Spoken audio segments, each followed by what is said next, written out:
Selamat pagi Bapak Ibu serta saudara sekalian dikasih Tuhan. Hari ini Jumat 3 Mei 2024 bersama kita akan mendengar sebuah renungan. Judulnya Jangan Eksklusif.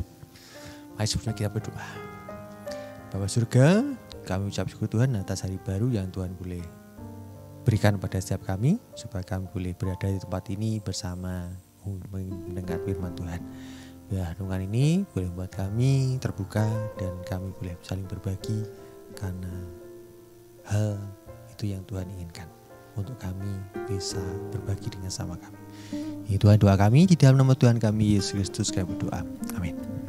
Ya Bapak Ibu, hari ini terambil dari Kisah Para Rasul 10 ayat 34 sampai 43. Ayat ke-42 berbunyi, Ia telah menugaskan kami memberitakan kepada seluruh bangsa itu dan bersaksi bahwa dialah yang ditentukan Allah menjadi hakim atas orang-orang hidup dan orang-orang mati.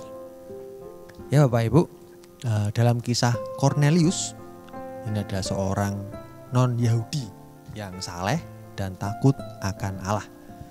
Ia banyak memberi sedekah, namun bagi orang Yahudi, Cornelius ini tidak layak bergaul bersama dengan mereka. Yang menarik untuk dicermati hal ini bahwa Tuhan mempertemukan Cornelius dengan Petrus, dan Petrus mau menjumpai Cornelius di rumahnya, bahkan bermalam di sana karena Petrus mendapat penglihatan. Petrus bercakap-cakap dengan Cornelius dan bersaksi bahwa Tuhan menunjukkan kepadanya bahwa ia tidak boleh menyebut seorang pun tidak tahir atau najis, karena yang menentukannya adalah Tuhan sendiri. Petrus tidak bersikap eksklusif terhadap anugerah yang ia terima dari Tuhan. Petrus menerima anugerah itu dengan pertama-tama membuka diri dan mau menginap di rumah Cornelius, orang yang bukan Yahudi. Anugerah keselamatan seringkali hanya berhenti pada diri kita.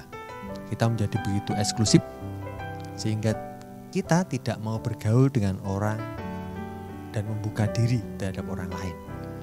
Saat kita mau membuka ruang kehidupan kita untuk orang lain, bahkan kita anggap orang itu berbeda, sebenarnya kita sedang memberi ruang untuk orang lain itu juga merasakan anugerah keselamatan dari Tuhan.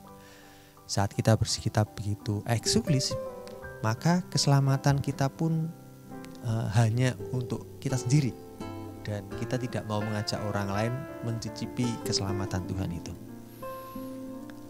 Ya, sang penulis ingat bahwa ia memiliki kakek yang ketika masih hidup, si kakek ini pergi ke gereja dengan seorang tukang becak langganan. Ya, karena kakek ini sukar untuk berjalan dan membutuhkan bantuan untuk pergi ke gereja. Ya, sepanjang perjalanan kakek ini seringkali bercerita tentang imannya kepada tukang becak tersebut. Kakek ini ketika meninggal, Tuhan itu menerima Tuhan Yesus sebagai juru selamatnya. Mari Bapak Ibu dan saudara sekalian, kita perkenalkan berita keselamatan dalam keseharian kita. Refleksi kita pada pagi ini, perkenalkanlah anugerah keselamatan kepada sekitar melalui hidup kita. Mari kita berdoa. Bapa surga, kami ucap syukur Tuhan atas renungan yang boleh kami nikmati bersama ini.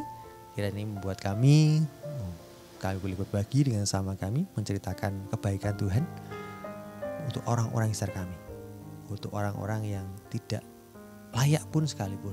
Kami mau bercerita karena anugerah Tuhan. Biarlah ini menjadi kerinduan kami bersama Tuhan, karena Engkau yang bersama dengan kami. Di dalam nama Tuhan kami Yesus Kristus, kami ucap syukur dan berdoa. Haleluya, amin. Selamat pagi Bapak Ibu, selamat beraktivitas, selamat bercerita tentang kasih Allah dimanapun kita. Tuhan Yesus berkati.